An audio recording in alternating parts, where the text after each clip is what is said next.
Okay, so we'll go ahead and get started. This is going to be something different from me. I don't normally uh, do the kind of thing we're about to do today, but the reason why I'm doing it is because over the past several days, I've had multiple people reach out to me and kind of ask because they know I'm a prophecy buff at heart.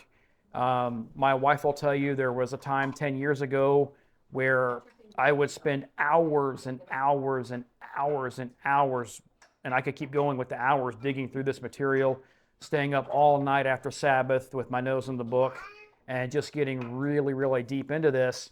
And after a while, I hit a point to where it's like, I think my time is better served focusing on what I can do and focusing on my walk, how to love my neighbor as myself, how to love Yahweh, as opposed to trying to figure out what's going to happen to when. And what's going to happen to when is relevant, otherwise it wouldn't be in the book. But for me personally, I was focusing too much on it. Um, but after the assassination attempt on President Trump, I did have people reach out to me about my opinion on it. You know, where are we in the end times? What does this kind of mean? Knowing that I had spent so much time in it, you know, it was years ago. And so this is just kind of getting into that territory of looking at prophecy. And I think with prophecy, it's easier to see what it's not than it is to see what it is. And that's kind of what we're going to do today. I'm going to take a look at two chapters in the book of Daniel, specifically Daniel chapter 2 and Daniel chapter 7. And we're going to take a look at this idea that the beast, the end times beast, however you parse that, is a revived Roman Empire. In my opinion, over the years, I've come to disagree with that. And I'm going to go through and just kind of give my thought process on why. I do think it's relevant because when we go to identify, you know, the beast, assuming that we are in the end times, assuming that we're in that period, identifying that kingdom and kind of our relationship to it is going to be extremely important. So over the years, I've heard my knowledge of it goes back, and maybe you guys know of it going back further. As far as I know, in recent memory, Hal Lindsey, when he did The Late Great Planet Earth, was one of the first guys to really popularize the idea that this revived Roman Empire, it was going to be like the European Union, I believe. Different people have thought maybe the EU, maybe the UN. Of course, there's people that think America's the beast. There are some people that think Rome is the beast. And the revived Roman Empire idea is kind of a way to harmonize the idea of Rome being the beast, but it also being like a modern political system.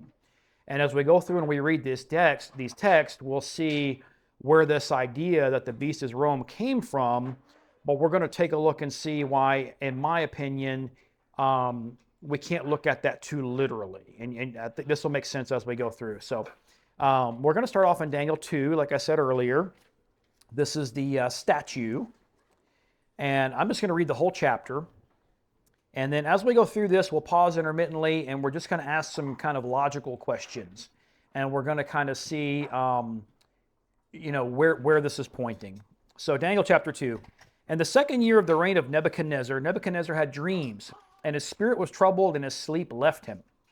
Then the king gave orders to call in the magicians, the conjurers, the sorcerers, and the Chaldeans to tell the king his dreams. So they came in and stood before the king. The king said to them, I had a dream, and my spirit is anxious to understand the dream. Then the Chaldeans spoke to the king in Aramaic. O king, live forever. Tell the dream to your servants, and we will declare the interpretation. The king replied to the Chaldeans, the command from me is firm. If you do not make known to me the dream and its interpretation, you will be torn limb from limb, and your houses will be made a rubbish heap. Right away, if we were to apply this same standard to most of the prophets operating in the churches and on YouTube, they'd be in the same position these guys are in, because there's no actual divine input. It's interpretation. This is my view of what's happening, but I'm going to put a rubber stamp on it and say, the Lord told me, which will make it sound more convincing. In my opinion, that's what most of today's prophets do. So, verse 6, but if you declare the dream and its interpretation, you will receive from me gifts and a reward and great honor. Therefore, declare to me the dream and its interpretation. They answered a second time and said, "Let the king tell the dream to his servants, and we will declare the interpretation." The king replied, "I know for certain that you are bargaining for time, inasmuch as you have seen that the command from me is firm. That if you do not make the dream known to me, there is only one decree for you. For you have agreed together to speak lying and corrupt words before me until the situation is changed. Therefore, tell me the dream, that I may know that you can declare to me its interpretation." So Nebuchadnezzar wants to know that when this interpretation comes through these people, it's coming from a superhuman source. This isn't just interpretation. This isn't personal bias. This isn't flattery, whatever. He wants to know that it's legitimate. And who can blame him? Verse 10, the Chaldeans answered the king and said, "There is not a man on earth who could declare the matter for the king, inasmuch as no great king or ruler has ever asked anything like this of any magician, conjurer, or Chaldean. Moreover, the thing which the king demands is difficult, and there was no one else who could declare it to the king except gods, whose dwelling place is not with mortal flesh." Nebuchadnezzar knows that. That's why he's doing this to him. Because of this, the king became indignant and very furious and gave orders to destroy all the wise men of Babylon. So the decree went forth that the wise men should be slain, and they looked for Daniel and his friends to kill them. Because in the previous chapter, in 1, we have the setup where Daniel and his friends were brought over from Judah when Nebuchadnezzar sacked Jerusalem. He had a policy of bringing over some of the younger nobility. These were people that were more useful to him. And the idea was that he was going to train them up in his court to be his servants. And so, verse 14, then Daniel replied with discretion and discernment to Arioch, the captain of the king's bodyguard, who had gone forth to slay the wise men of Babylon. He said to Arioch, the king's commander, "For what reason is the decree from the king so urgent?" Then Arioch informed Daniel about the matter. So Daniel went in and requested of the king that he would give him time in order that he might decree the interpretation to the king. Then Daniel went to his house and informed his friends, Hananiah, Mishael, and Azariah, about the matter. Now, I just want to pause here real quick because in the previous chapter, we know that their Hebrew names were given, but it also gave some Babylonian names that Nebuchadnezzar gave them. And all of those names are names that honor his gods and not the true God. So to me, it's not lost on me that when we're getting into this interaction here, Daniel's going to go directly to his God, to Yahweh. The writer of the book of Daniel, presumably Daniel, is invoking their actual Hebrew names. To me, that's relevant. So that they might request compassion from the God of heaven concerning this mystery, so that Daniel and his friends would not be destroyed with the rest of the wise men of Babylon. Shoo-fly, don't bother me. Then the mystery was revealed to Daniel in a night vision. This is verse 19. Then Daniel blessed the Elohim of heaven. Daniel said, "Let the name of Elohim be blessed forever and ever, for wisdom and power belong to him. It is he who changes the times and the epochs. He removes kings and establishes kings. He gives wisdom to wise men and knowledge to men of understanding. It is he who reveals the profound and hidden things. He knows what is in the darkness, and the light dwells with him. To you, O Elohim of my fathers, I give thanks and praise, for you have given me wisdom and power. Even now you have made known to me what we requested of you, for you have made known to us the king's matter."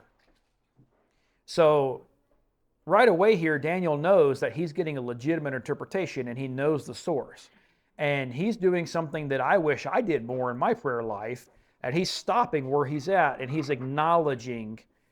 A lot of times if I pray and I'm given what I perceive to be an answer, I just kind of move forward with it.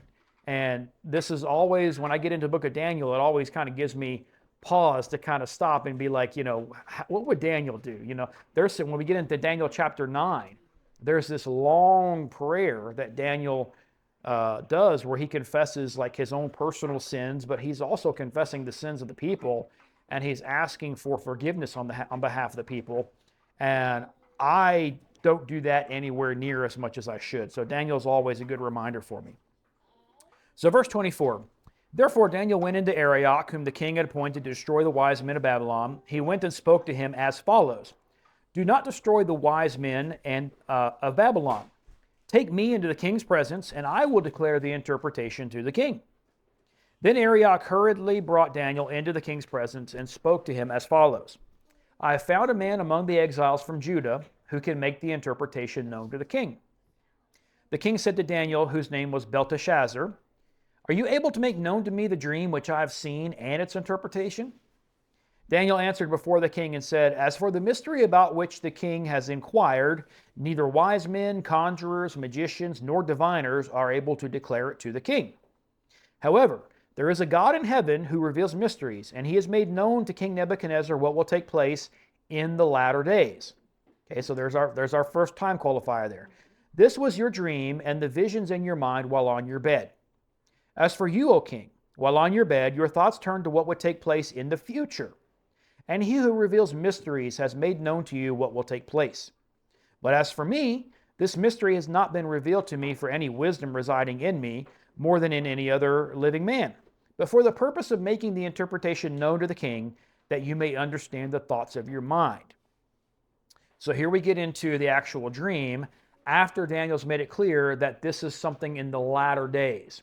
Now, if you look at eschatology, the study of end times prophecy, there's different frames of reference. There's the futurist frame of reference. There's preterism. Of course, preterism, typically they believe, and I was raised a preterist, they believe that all prophecy was fulfilled on or before 70 AD when Jerusalem was destroyed. So everything from Genesis to Revelation that was prophetic about God's people was done by that point, and there's been nothing prophetic happening since. So functionally, we're in the kingdom, even though I look around and I say, well, this doesn't speak too well for the king if this is the kingdom around us. Now we know that spiritually we are, in the kingdom in some capacity as subjects, but looking around the world, we're not fully there yet. And then you have historicism. Historicism is the SDA, the Seventh-day Adventists, typically are more into historicism.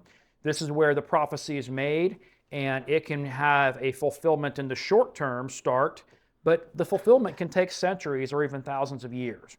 So somebody like Walter Veith, who's a prominent SDA teacher, will look at these prophecies and he'll say, well, these started to be fulfilled in the short term relative to the prophecy being given to Nebuchadnezzar, but the fulfillment has been going on into the present day. So our history itself is a fulfillment of the prophecy. And then, of course, you have the idealists. Well, none of this is literal. This is all just spiritual stuff that's meant to teach us spiritual principles. And I've come to see over the years that when I interpret prophecy, each one of those vantage points is correct in some capacity. Some of it already has happened. Some of it has yet to happen. Some of it is to teach, well, it's all to teach us something spiritually. And some of it is already been fulfilled, like the preterist thing. But the fact that he's talking about the last days here, if we go back to when this was given, Babylon fell in 539 BC. So if we're talking these, and this is what I'm kind of setting up here, because the conventional interpretation of what we're about to read is, obviously Babylon is the first one, and then Medo-Persia is the next one because they conquered Babylon, and then Greece is the next one. They conquered Medo-Persia, and then Rome eventually replaced Greece.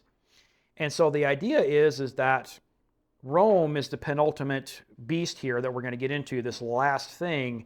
But because we've had such a gap of time since the Roman Empire, that it has to be revived. So there was this long gap, but because these are end times prophecies, we have to make them fit the end times. So that's where we get this idea that this Roman Empire is going to be revived. Okay, so verse 31 here. You, O king, were looking, and behold, there was a single great statue. And this is the most important part for me, the single great statue. It's one statue.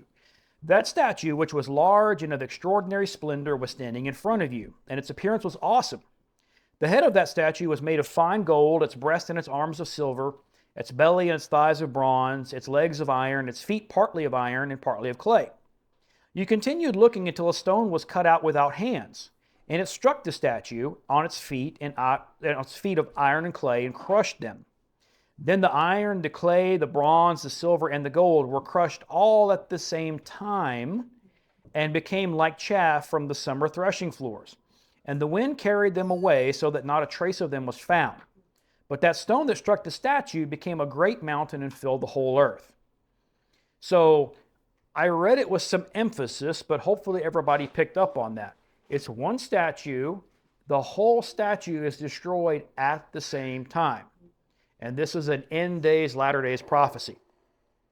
So verse 36, this was the dream. Now we will tell its interpretation before the king. You, O king, are the king of kings, to whom the God of heaven has given the kingdom, the power, the strength, and the glory.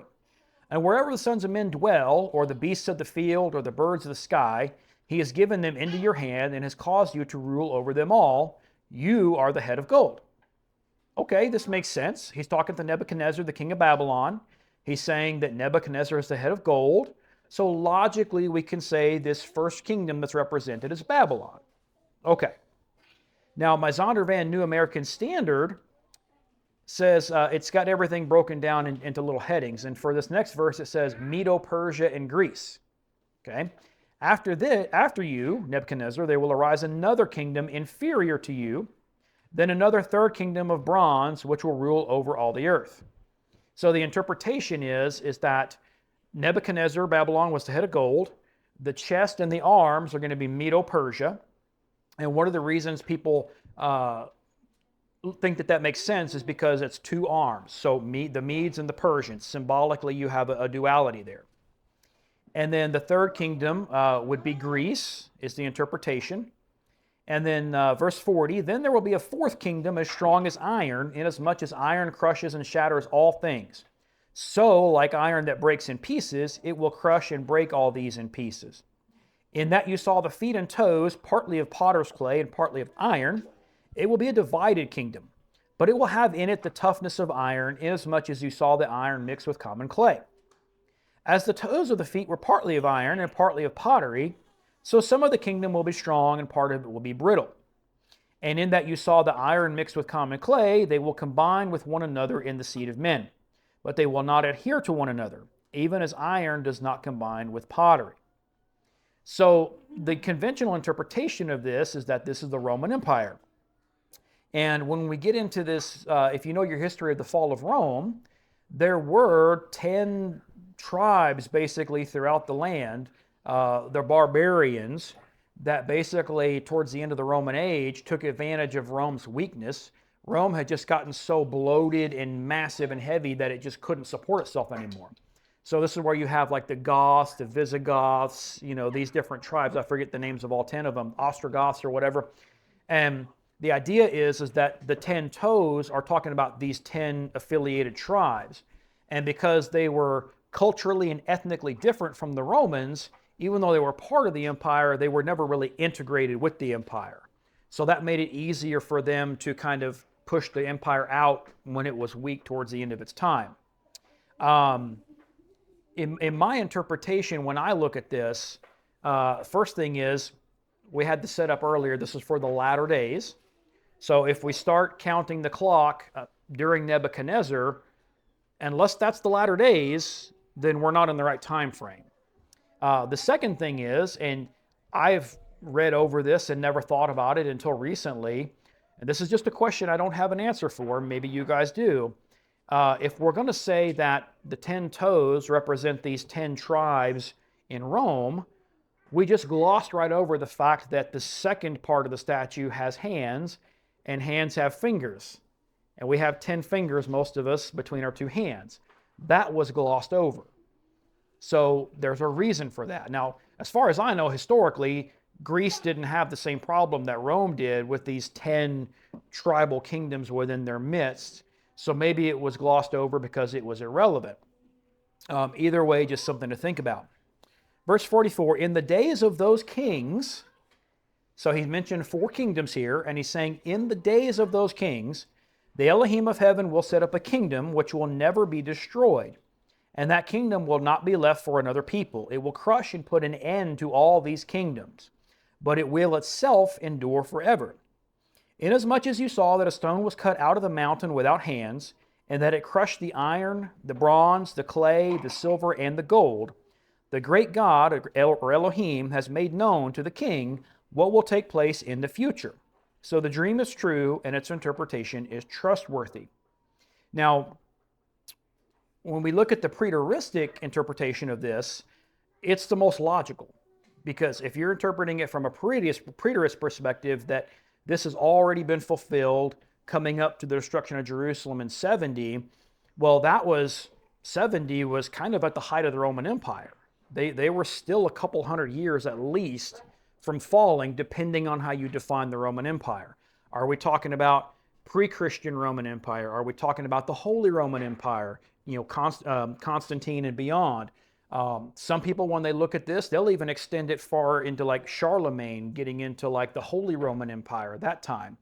But in any case, the key thing for me, and what is a problem for preterism, is that he says that all of these kings, let's just go back here, verse 44, in the days of those kings, meaning Babylon, meaning Greece, presumably, meaning Medo-Persia, meaning Rome, supposedly, in the days of those kings, this new kingdom, the kingdom, is going to be established, and it's going to crush those kingdoms. So preterism would have to say, Yahweh's kingdom was instituted during the time of ancient Babylon, ancient Medo-Persia, ancient Greece, and ancient Rome. And there's no evidence of that. Those kingdoms came and went one after the other, and we have the historical record to show it. So for me, preterism doesn't really track here. And if we go back to what he said with it being in the latter days, assuming we're in the latter days, it points towards more of a futurist interpretation or potentially historicist. In other words, maybe this stuff started to be fulfilled like the preterists would have, but it didn't quite go fully the way that they would interpret. But either way, when I read this, I see the one statue, it's got the four components, whatever those four components are, and all of them are destroyed at the same time that Messiah's coming with his second advent. So for me, if I'm looking at the idea of a revived Roman Empire, well, then I have to also be open to a revived Greek Empire, a revived Medo-Persia Empire, a revived Babylonian Empire, all functioning at the same time, because the prophecy is that they'll all be destroyed at the coming of Messiah. And we know historically that didn't happen. Even if we were to say that when the Roman Empire fell, with the inauguration of the Christian age, well, Medo-Persia, Babylon, and Greece had already fallen long before that point. So the first advent didn't take those kingdoms out because they were already long gone. And the second advent, if it's going to take them out, they have to exist during the second advent. And so that's why I say, like, logically, just reading this and saying, well, this fourth, the legs and the feet has to be a revived Roman Empire. If we're going to look at this logically, well, then we've got these other empires that have to be revived too. So my personal way of thinking is that the vision here has not been fulfilled at all yet. Like, I'm thinking not preteristically, not even historicist. I'm thinking this is pretty much futuristic, and I could be wrong. But it's the only way that I can reconcile the language here of it all happening at the same time. And I could be totally off base. I could be way out in left field, like Charlie Brown waiting to catch the ball or whatever and totally missing it. Who knows? But it's just something to think about, because like I said earlier, when we go to kind of find our place in prophecy, where we're at, identifying the key players is part of it. And if I were the devil, what I would do, thankfully I'm not, but if I were, I would try to set something up for people to look at. And I would say, hey, look at this. Look at this thing. Look over here. Focus on this. And then I would provide something different that they're not looking for. And in modern times, this is the predominant model, at least within Protestantism, that people are looking at. This idea of this fourth beast, this fourth empire, Rome, being revived in the end times. And then they will, it's a lot to get into, but they will go and look at the characteristics of ancient Rome, politically, as far as infrastructure, culturally, all of these things, and try to identify those things in modern society and say, see, these are the overlaps. And you can do that if you start looking at architecture. We have a lot of Roman-inspired architecture, but we also have a lot of Greek-inspired architecture. And there are some places where you've even got like Babylonian-inspired architecture. If you look at the Babylon gates, there's a replica, but it's a beautiful piece of architecture, and modern architects are beginning to kind of draw on that. And it's post-Roman, but Byzantine architecture is starting to make a comeback, even in the West here. So just something to consider, but we'll finish out the chapter here. Verse 46. Then King Nebuchadnezzar fell on his face and did homage to Daniel, and gave orders to present him an offering and fragrant incense. The king answered Daniel and said, "Surely your God is a God of gods and a Lord of kings and a revealer of mysteries, since you have been able to reveal this mystery." Then the king promoted Daniel and gave him many great gifts, and he made him ruler over the whole province of Babylon and chief prefect over all the wise men of Babylon. And Daniel made request of the king, and he appointed Shadrach, Meshach, and Abednego over the administration of the province of Babylon while Daniel was at the king's court. So, and of course, the other question is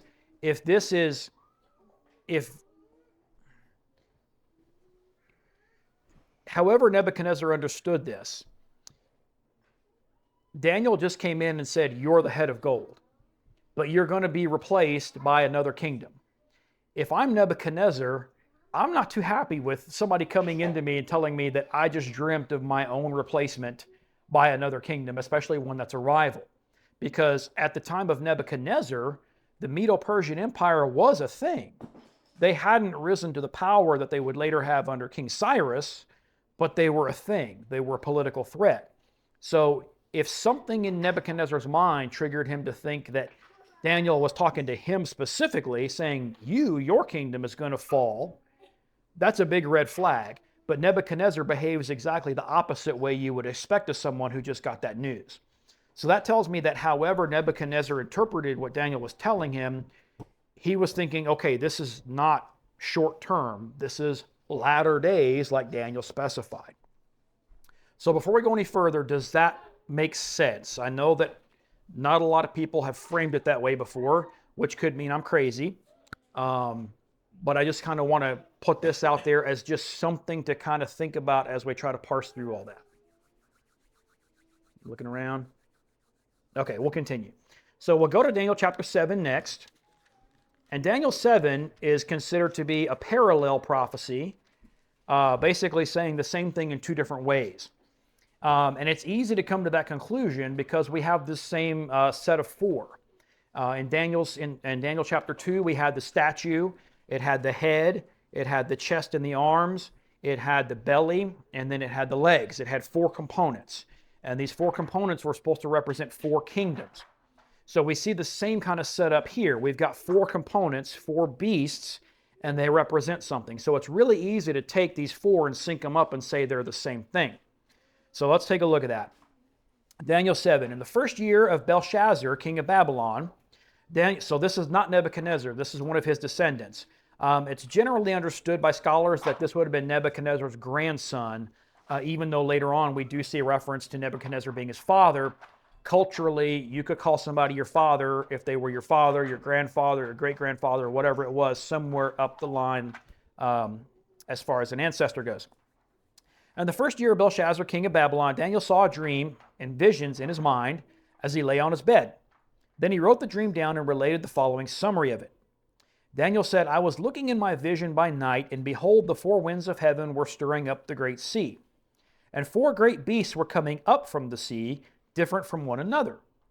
Okay, so just a pause real quick here. The sea is generally understood, and your mileage may vary, but a lot of scholars interpret this as an idiom for talking about the peoples, humanity as a whole. And that is a Hebraic concept. When we get into the Psalms and Proverbs and different prophecies and things, a lot of times humanity as a whole is referred to as like a waters. If you think about waters, like waters primordially, they represent chaos. They represent churning and uncertainty.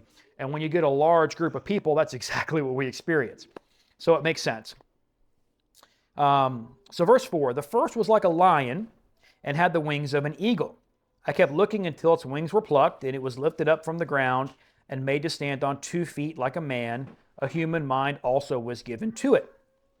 Now, we didn't read this, but going back to what we just read with the statue, the head being Babylon, The thinking is that this has to parallel with Babylon.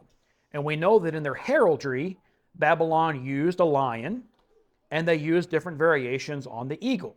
And with the eagle, we see this motif going back thousands of years. The Romans had it on their insignia, the Germans, America has it. This idea of a 2 or a 4-winged eagle is really common. And you see it on the British heraldry, where they even mix it with this imagery of a lion and an eagle and dragons and all this stuff. So, but the idea is that this is talking about Babylon.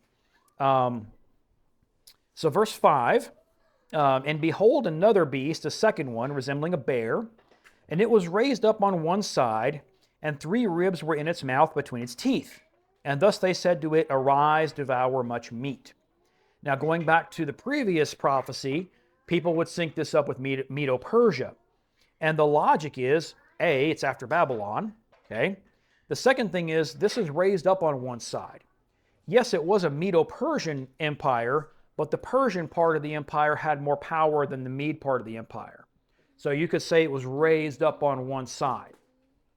Now, one thing I want to call to attention here, the word ribs here, when it is in Chaldean, but there is a Hebrew connection. The only other time that I can find where this word, this 3 ribs, is mentioned is in the book of Genesis with Adam and Eve. Of course, you know the story, Eve was taken from Adam's rib. And so if I'm just looking at this, and this is not the point of this study here, but it's a lot easier for 3 women to talk than it is for 3 literal ribs to talk. So conventional interpretation of this is that this bear is eating something.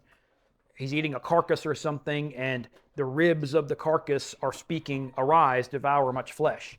Well, if I'm a carcass that's being eaten by a bear, logically, why would I tell that bear to just do more of what's harming me? So I just kind of wonder in the back of my mind if this isn't coded language telling us whatever this is, maybe it's 3 women. I don't know if it's, Kamala and Nancy and AOC or like, who knows? I don't know. But maybe Hillary's in there somewhere. I don't know. Maybe Melania's in there. Who knows? Anyway, that'll trigger somebody.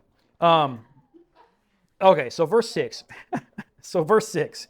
After this I kept looking, and behold another one, like a leopard, which had on its back 4 wings of a bird.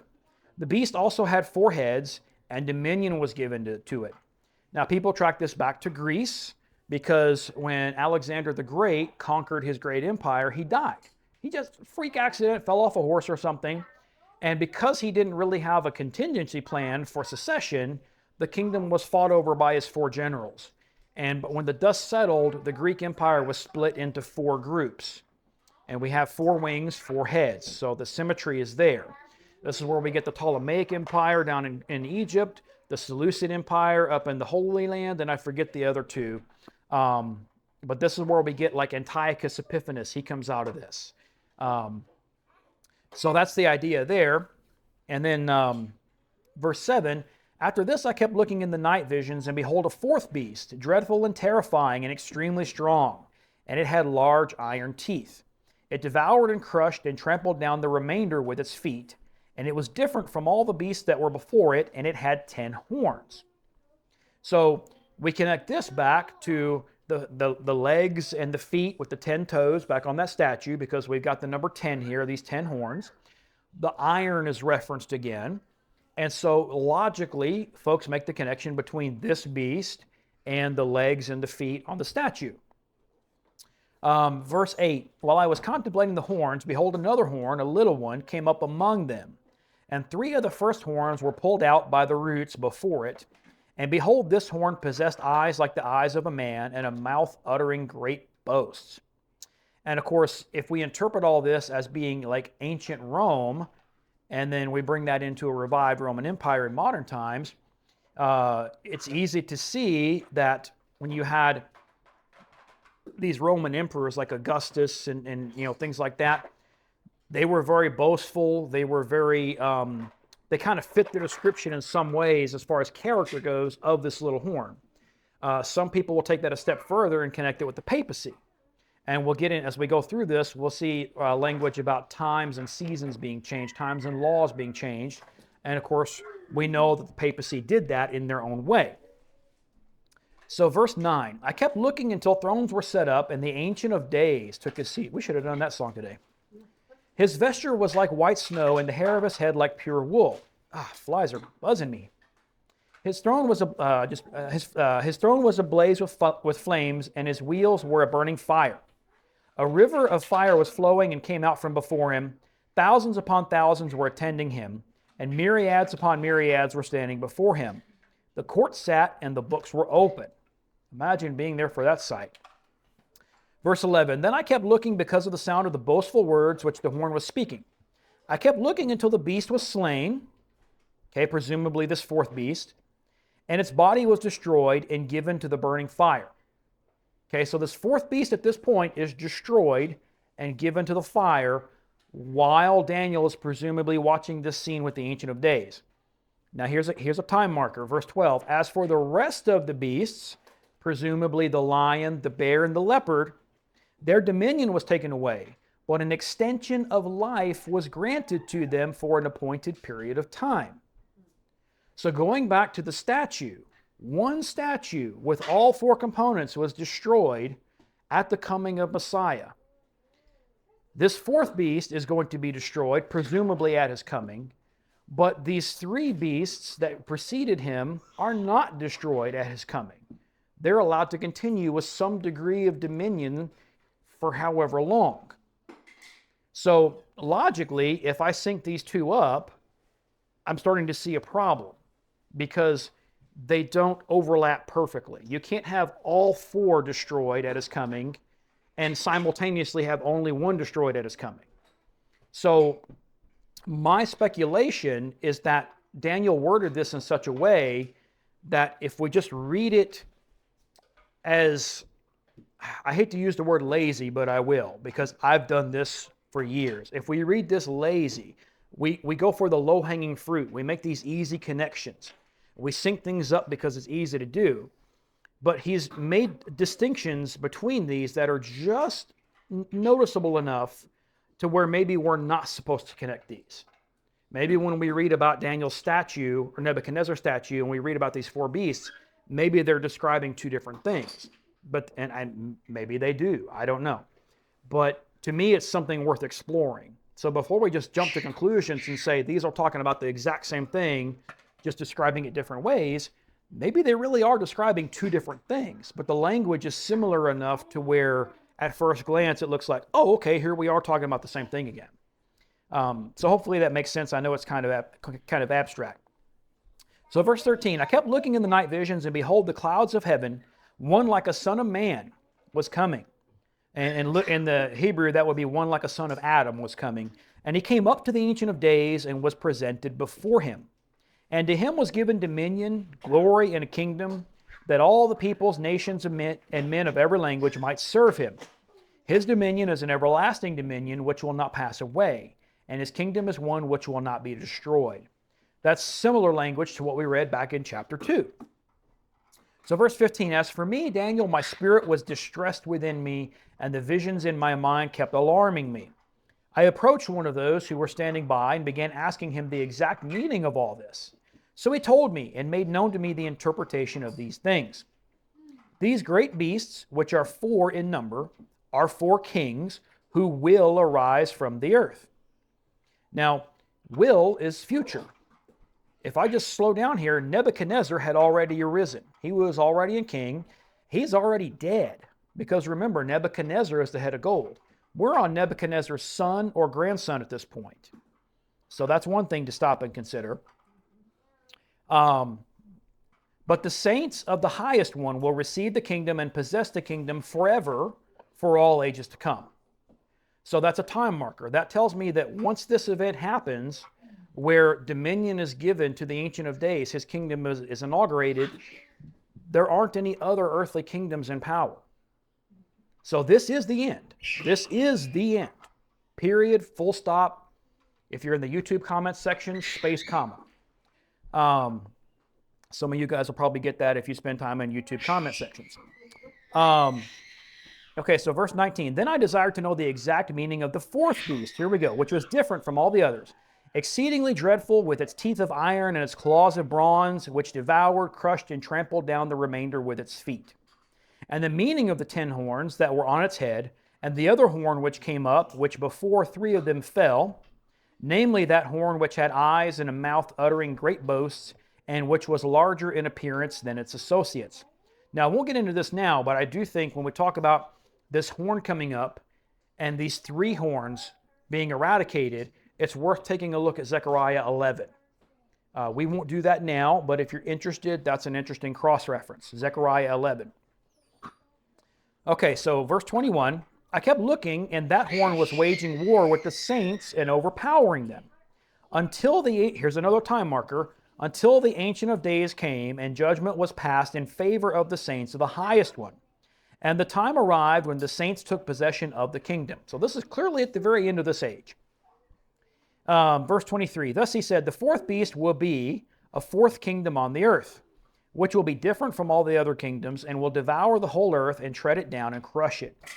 As for the 10 horns, out of this kingdom 10 kings will arise, and another will arise after them, and he will be different from the previous ones, and will subdue 3 kings. He will speak out against the Most High and wear down the saints of the highest one, and he will intend to make alterations in times and in law, and they will be given into his hand for a time, times, and half a times. Now, when we get into the idea of preterism and even historicism, I don't know who's familiar with the Great Disappointment. 1844, the Millerites. The SDA, Ellen White came out of this on the back end. But they were doing the math. They were of the interpretation that this beast we're reading about here, was the Roman Empire, Catholicism, the papacy. And so they did the math, time, times, and a half a time. They were coupling that with Revelation, 1,260 days. A day is as a year. So they took their beginning date and they added 1,260 years to it and came to 1844. And so they were convinced that what we're reading here was going to take place in 1844. Jesus was going to come. He was going to usher his kingdom in, destroy the wickedness. And of course, we all know that didn't happen. That actually came to 1798. It was 1798? Yeah, it was from 538 BC. And then they went 1260, which was 1798, which was when Bartholomew went and captured the Pope, and he lost his power. Maybe I'm confusing the Millerites with somebody else. Because 1844, I have that in my head pretty... That is 1844 as well, but then you have to add... Okay. The 1844 to 2300 days. Yeah. Oh, the 2300. Yeah. You're right. The 1260 Yep. is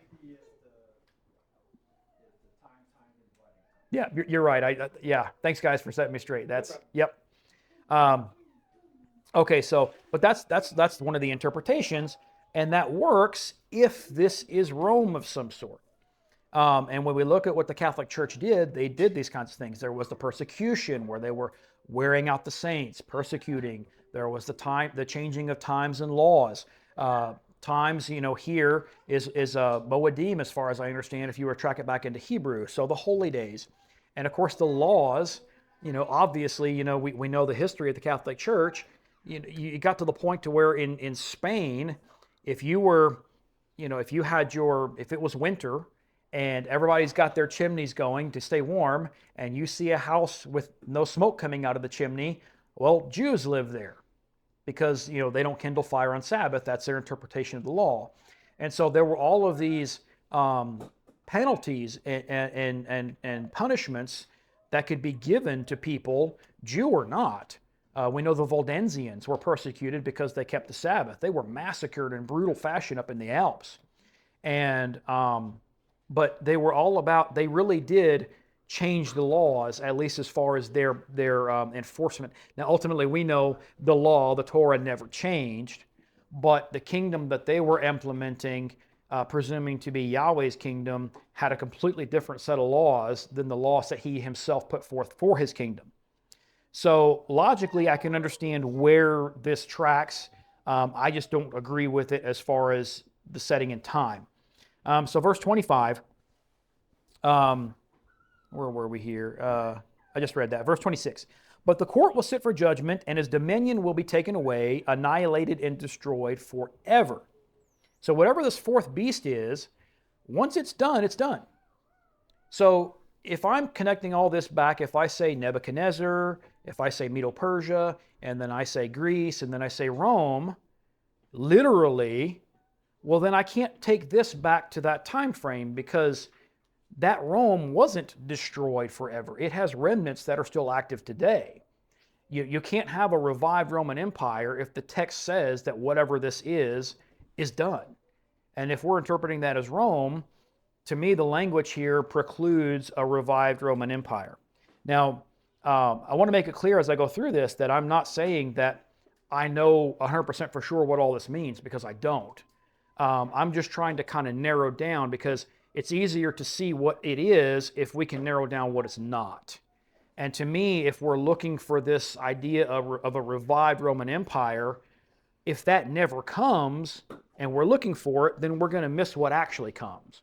It's kind of like the rapture. I don't know where everybody stands on the rapture, but if I'm a believer in the rapture and I have this list of things that happen after the rapture, like the Antichrist is revealed after the rapture and all this kind of stuff, well, if the rapture doesn't happen and the Antichrist comes on the scene, well, I'm not going to recognize that, because in my mind, I'm thinking, well, this can't be him because I haven't been raptured yet. So we have to be really careful focusing on specific things and saying this for sure will happen prophetically, because if those don't happen, then we're possibly just misunderstood at best and deceived at worst. Okay, so verse 27, then the sovereignty, the dominion, and the greatness of all the kingdoms under the whole heaven will be given to the people of the saints of the highest one. His kingdom will be an everlasting kingdom, and all the dominions will serve and obey him. At this point, the revelation ended. As for me, Daniel, my thoughts were greatly alarming me, and my face grew pale, but I kept the matter to myself. We're glad that he wrote it down, though, because we have it for reference today. So the long and short of it, and for today, I just wanted to focus on these two chapters. But in the future, I do want to, and I don't have a timetable on it, but I do want to get into some of this other stuff, like chapter 8, and getting into Revelation and things, because we have to look at the whole thing together, obviously. And those of you that have spent a lot of time in it, you know that when you get into Revelation 13, the beasts that are mentioned there are the same ones we just mentioned. It's got like, it's bear, lion, leopard, all that is the same here. But we also see when we go into the book of Amos, it says that Yahweh is going to be those things to his own people as a form of judgment. So there's facets of these prophecies that kind of get overlooked. We see historically that Yahweh uses nations to judge his own people. So one of the things where I think this is going ultimately is that whatever this beast kingdom is, it's important to note that Yahweh is putting it in place as a judgment, as a purifier, if you will, for his people. Because just like in Daniel's time, we read about Daniel, we read about his friends, the people at large, Judah, and to a greater extent Israel, were going through judgment. They had been conquered by these external kingdoms. They were clearly being judged, but that crushing and that pressing was an opportunity for the faithful remnant to actually grow in their faith and to actually show themselves more worthy, if you will. None of us are really worthy, but hopefully you know what I mean when I say that. And basically to be of better service, to the Father. We were talking earlier this morning about the idea that in nature, we have this idea that pressing, destruction, things like this, it's a natural way to grow nature. And Yahweh's people are no different. So I do believe that whatever this beast is, it is going to be an opportunity, if this occurs in our generation, to grow us and to make us stronger. But if we misidentify what we're looking at and we're not really discerning the times, then an opportunity could turn into a stumbling block. So I will leave it at that. Hopefully that made sense. My goal wasn't to come to any conclusions in this other than I think the evidence points away from a revived Roman Empire. What it points towards, I don't have an answer for.